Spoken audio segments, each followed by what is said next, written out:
1062 The Voice of Love, Kekasih Tuhan masih melanjutkan kebersamaan kita dalam program Bincang Pagi bersama dengan Bapak Dwi Indarto Hutomo atau Bapak Anto. Baik, Kekasih Tuhan, menjadi pribadi yang tangguh itu topik yang kami perbincangkan ya. Dapat beradaptasi dalam segala situasi ya. Pak Anto, kalau kita ini sebagai pribadi yang sudah kenal Tuhan Yesus sebagai Tuhan dan Juru Selamat, harusnya idealnya kan kita ini orang yang mudah beradaptasi ya. Orang yang mudah juga jadi berkat. Itu kalau istilahnya hidup kita sudah diubahkan. Tapi kan banyak orang yang Kristennya itu asal pokoknya KTP saya Kristen, saya lahir Kristen gitu. Jadi hal-hal seperti ini, beradaptasi kemudian jadi berkat, itu sepertinya apa toh? Itu hal yang tidak terbiasa buat mereka. Apa kata firman Tuhan tentang hal ini? Ya, saya coba mengajak kita ya untuk kita membaca di dalam Amsal ya, Amsal 22 ayat 6. Amsal 22 ayat 6. Didiklah orang muda menurut jalan yang patut baginya, maka pada masa tuanya pun ia tidak akan menyimpang daripada jalan itu. Ya, saya ulangi lagi. Ya. Amsal 22 ayat 6. Didiklah orang muda menurut jalan yang patut baginya, maka pada masa tuanya pun ia tidak akan menyimpang daripada jalan itu. Nah, setiap kita pribadi lepas pribadi itu Tuhan sudah tetapkan ya, Tuhan sudah pilih. Tidak ada yang kebetulan kita ada di dalam dunia ini sebagai pribadi-pribadi, dan kita semua di dalam proses ya. Itu tadi yang Ibu Wahyu tadi tanyakan, setiap kita walaupun kita sudah jadi Kristen mulai dari kecil atau kita baru saja jadi Kristen ya, baru mengenal Tuhan, percaya Tuhan, baru lahir baru, setiap kita punya proses masing-masing di dalam kehidupan kita. Jadi jangan kita mengejar hanya sekedar hasilnya, aku mau jadi berkat nanti, tapi jadi berkatnya bagaimana gitu kan kita tidak tahu. Kita berproses di dalam semuanya, dan Tuhan sudah menyediakan semuanya itu. Tuhan sudah menolong kita. Itu yang dikatakan anugerah ya. Tuhan sudah beranugerah kepada kita. Kita sudah diselamatkan. Itu sudah suatu awal yang sangat-sangat kita menjadi orang percaya itu sudah punya jaminan. Apalagi kondisi seperti ini kan, ini seakan-akan menjadi sesuatu yang sangat-sangat ya kita harus siap sedia ya.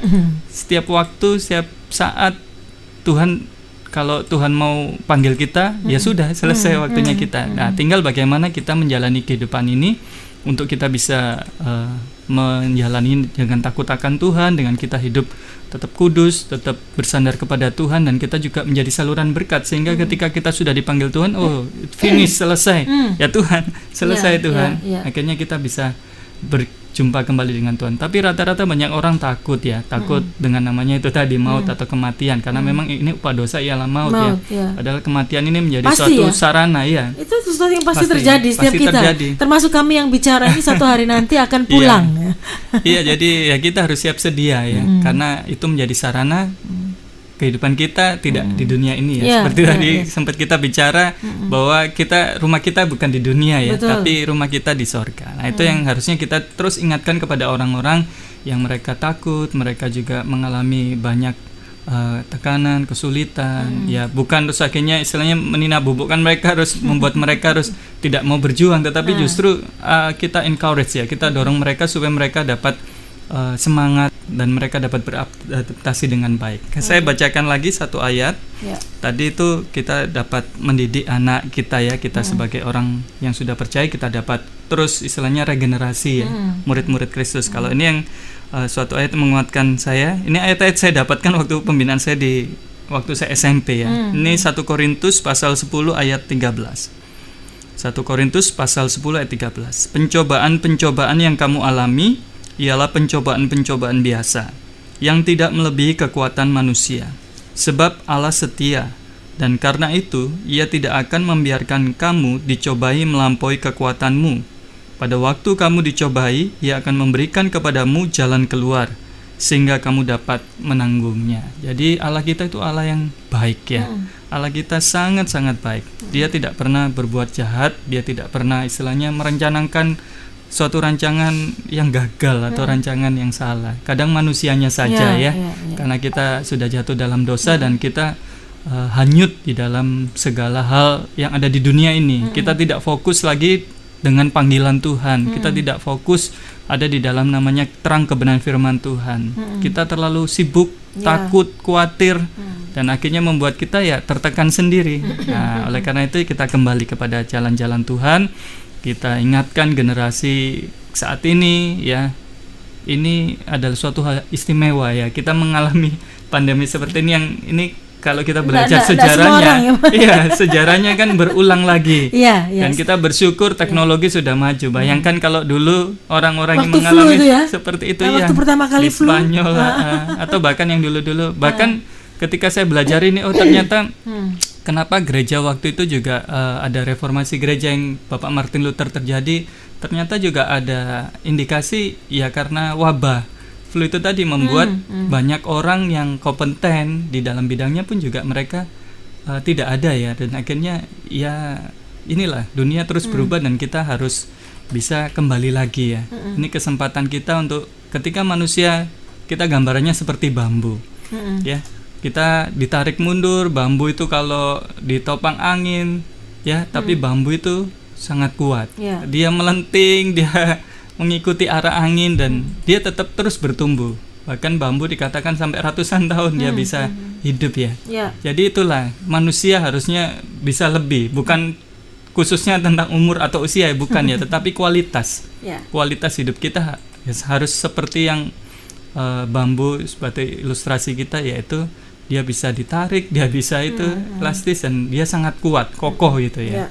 Jadi seperti itu tuh kuat tapi elastis ya. Kalau Anda kuat nggak elastis bisa patah. Iya, bisa patah di tengah jalan, nggak tangguh lagi.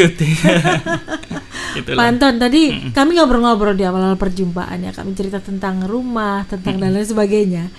Akan sangat mudah orang berkata bahwa ya ini cuman mampir ngombe dan semua yang saya miliki itu ya hanya titipan Tuhan. Itu kalau orang nggak punya rumah, nggak punya harta yang banyak, Pak. Tapi kalau hartanya banyak, perusahaannya banyak, itu malah takut tuh Pak mau pulang, Pak. Eman ditinggal karena dia sudah berusaha, sudah bekerja keras untuk mendapatkan itu. Bagaimana dengan hal ini? Ya, tapi tidak semua orang ya. Tidak semua orang ya. Kadang ada orang yang punya, mereka pun juga sosialnya tinggi juga ya. Jadi banyak. Jadi itu kembali ke keputusan masing-masing ya. Istilahnya ketika kita memiliki hidup ya, hidup yang kita sudah mengerti arti hidup ini untuk apa. Dan ketika Tuhan berkati kita, maka kita bisa gunakan itu untuk melayani Tuhan dalam bidang apapun itu ya. Tapi ketika kita tidak mengerti tujuan hidup kita sebagai manusia harusnya bagaimana ya, dan kita mengejar harta, materi, akhirnya ketakutan ketika kita tidak bisa melepaskan itu ya. Ketika Tuhan panggil kita, akhirnya ya harta tidak dibawa kemana-mana. Betul. Jadi memang Tuhan menyediakan segala sesuatunya itu untuk kebutuhan manusia. Tuhan cukup ya, Tuhan cukupkan kita. Nah, tinggal manusianya kita ini yang kadang-kadang kita serakah, kita istilahnya terus mengejar tentang harta dunia ya, kita mau bersaing, kita membandingkan dengan orang lain ya, kita tidak pernah puas lah, seperti itulah. Oleh karena itu kita belajar ya bersyukur. Nah, bersyukur ya? Cukup. Nah, sudah. Bersyukur ini juga bikin kita lebih tangguh loh ya. Iya. Itu menjadi pribadi yang tangguh dengan bersyukur itu, menerima apa yang ada dan kita bisa beradaptasi. Akhirnya membuat kita, oh Tuhan bukakan, Tuhan bukakan jalan, oh Tuhan bukakan berkat. Jadi pasti ada jalan, ada cara. Yang itu tadi Tuhan tidak akan mencobai kita melebihi kekuatan kita. Manusia. Nah, tadi pagi itu saya belum tahu topik yang akan disampaikan oleh Pak Anto ya. Dan nggak tahu ketika saya ganti baju itu terlintas kalau kamu mengalami penderitaan atau tantangan yang lebih berat, kekuatannya pasti, beban hidup lebih berat, kekuatannya juga ditambah kok pasti sama Tuhan. Pasti. Berarti tidak melebihi kekuatan kita emang ya. Jadi gimana? Siap untuk menghadapi tantangan, pencobaan? Pasti, iya. Atau kadang kita tidak tahu, ternyata kita mampu. Ya, itu jadi ternyata kemampuan kita belum dikeluarkan semua. Jadi seakan-akan kamu itu manusia masih berapa persen yang keluar ya. Dan rata-rata kita pun juga belum memaksimalkan itu. Menurut penelitian, kemampuan otak kita, berpikir kita, manusia kadang-kadang belum semuanya dikerahkan. Oleh karena itu kan konon katanya kalau otak kita nggak digunakan itu mulus. Iya. Jadi harusnya kita apa ya? Ya itu tadi, terus belajar dan kita terus mendekatkan diri dengan Tuhan, maka kita akan diberi kepekaan. Seperti pujian tadi kan, peganglah tanganku Roh Kudus. Tuhan itu istilahnya di dalam kehidupan kita itu ada fleksibilitas ya. Kita dapat terus mengikuti arah kemana Tuhan mau, untuk kita dapat terus maju, terus menjadi saluran berkat bagi orang, dan Tuhan terus, istilahnya manusia itu semakin serupa dengan Tuhan, mengikuti Tuhan, dan akhirnya kita dapat memaksimalkan potensi diri kita untuk kemuliaan nama Tuhan. Dan jangan salah, tadi ayat yang dibacakan oleh Pak Anto tidak berhenti bahwa Tuhan akan tidak mencobai melebihi kekuatan kita. Di situ dikatakan pada waktu kamu dicobai, Ia akan memberikan kepadamu jalan keluar sehingga kamu dapat menanggung. Amin. Nah, itu penghiburan yang luar biasa ya. Iya. Jalan keluar selalu ada apapun Selalu masalahnya ada. ya. Mungkin di antara kekasih Tuhan yang pagi hari ini mungkin nggak ada kelihatannya buntu, pasti ada. Karena firman Tuhan bilang begitu. Ya, Pak, kadang-kadang kita ini kita tahu firman Tuhan ini, mungkin kekasih Tuhan sering baca, hafal ayat ini, tetapi kadang-kadang situasi yang dihadapi itu membuat kita lupa atau membuat kita kok gini gitu loh. Nah, bagaimana dengan kekasih Tuhan yang seperti ini? Apa yang bisa Bapak sampaikan kepada kekasih Tuhan yang mengalami hal seperti ini? Ya, kita belajar untuk kembali lagi kepada Tuhan ya. Saya pun juga pernah mengalami masa-masa seperti itu. Setiap manusia pasti pernah mengalami ada ya. Di dalam kegagalan, jatuh, itu pasti ada manusia. Tapi saya percaya ketika kita memang diselamatkan dan kita menjadi anak Tuhan, Tuhan itu seperti firman Tuhan yang saya bacakan tadi dalam 1 Korintus atau juga di dalam Amsal dan beberapa ayat-ayat yang lain, kita mungkin sudah gumulkan itu di dalam kehidupan kita. Tuhan itu seakan-akan berbicara ya. Tuhan berbicara kepada kita, ini loh, saya sebenarnya sudah memberikan kamu itu yang terbaik. Saya sudah merancang kamu itu rancangan yang damai sejahtera, rancangan yang kamu bukan sendiri, rancangan kecelakaan ya. Kamu sendiri manusia itu tidak tahu masa depanmu itu seperti apa. Saya sudah tahu. Oleh karena itu ya, kita kalau saya ingatkan tadi orang-orang seperti itu, ayo ikutilah Tuhan. Tetap jalani hidupmu. Ya, jangan kamu putus asa, jangan apalagi sampai kamu mengakhiri hidupmu itu akan sia-sia. Lebih baik kamu ikuti apa yang Tuhan mau. Jalani saja. Ikuti saja. Dan terus beribadah, terus mencari Tuhan, istilahnya dekat dengan firman Tuhan, maka Tuhan akan memberikan kepadamu hikmat-hikmat, ya pertolongan-pertolongan. Tuhan itu akan membuat kamu ada orang-orang yang ternyata Tuhan kirim ya, supaya bisa menolong. Itu banyak, bukan hanya sebagai kadang Tuhan itu menolong kita bukan cuma sekedar dengan orang yang percaya, tidak, tetapi juga dalam situasi, dalam orang-orang yang ada di sekitar kita itu bisa menjadi proses ya, pembentukan di dalam kehidupan kita. Jadi banyak yang Tuhan kerjakan di dalam hidup kita. Oleh karena itu, mari jalanilah hidup bersama Tuhan, kekasih Tuhan ya. Jangan tinggalkan Tuhan, tetap kita berpegang kepada Tuhan dan firman-Nya. Ini penting ya. Kelihatannya klise, kedengarannya klise yang disampaikan Pak Anto, tetapi ya itu real, nyata. Dan kita berdua pernah mengalami masa-masa itu ya. Saya pribadi, Pak Anto, ini bukan bicara teori bagaimana kita bisa tangguh survive di sampai hari ini ya. Ada begitu banyak tantangan. Kekasih Tuhan, Anda juga bisa bergabung loh bersama dengan kami. Silakan, mungkin Anda pernah mengalami masa-masa itu dan Tuhan berikan jalan keluar sehingga Anda bisa menanggung persoalan yang harus Anda hadapi.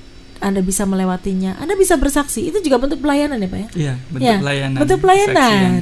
Anda bersaksi menguatkan kekasih Tuhan yang sedang mendengarkan, yang mungkin hari-hari ini butuh dikuatkan ya. Pak Anto, kita ini kan kalau ketemu secara fisik begini, atau dulu lah sebelum pandemi, akan lebih mudah kita lihat saudara kita yang sedang susah, saudara kita yang kekurangan, atau saudara kita yang sedang stres, begitu kan lebih mudah. Bagaimana di masa pandemi kan physical distancing, gak bisa ketemu, apa yang bisa kita lakukan Pak untuk tahu saudara kita ini sedang stres atau enggak?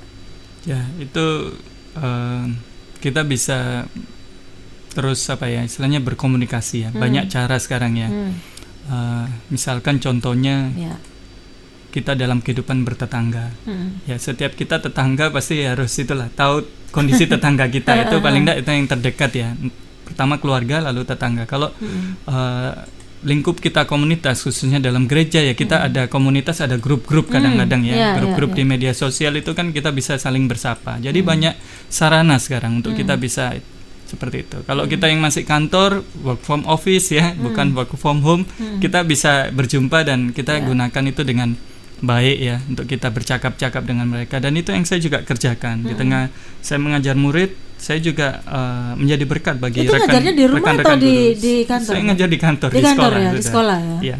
Okay. Jadi ada rekan-rekan guru yang mungkin mereka diketahui reaktif ketika mereka mengalami itu, ya kita kuatkan. Ada beberapa kan klaster kantor ini sekarang mulai marak. Iya, klaster kantor mulai marak ya. Dan ketika guru-guru ada rapid massal, akhirnya banyak ketahuan. Dan ada rekan-rekan saya sampai kemarin terus akhirnya gimana, swab mereka, ya kita kuatkan walaupun kita enggak satu iman, tetapi kita kuatkan. Akhirnya mereka dapat pertolongan. Oh ya Pak, saya dapat ditolong, ada orang saya tidak kenal, tetapi itulah, itu kan kemurahan Tuhan. Tapi dia bisa sharing ke kita, kita kuatkan dia. Jadi ya banyak hal yang kita bisa tolong mereka ya, dengan perhatian itu. Nah, banyak sarana dan yang penting hati kita ya. Mau dulu ya. Nah, ini menjadi tantangan bagi kita ya, juga hamba Tuhan, pendeta ataupun juga aktivis ya.